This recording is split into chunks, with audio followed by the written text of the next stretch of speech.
Cough drops. They're meant to warn other people that you're sick. You know, you're on a bus, you start sniffing around, you smell cough drops. One of these people has a problem.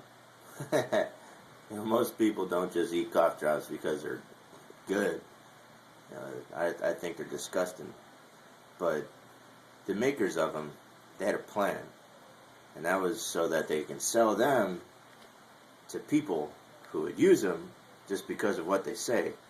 So it would warn other people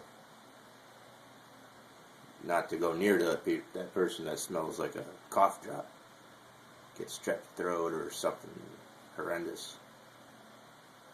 Peace.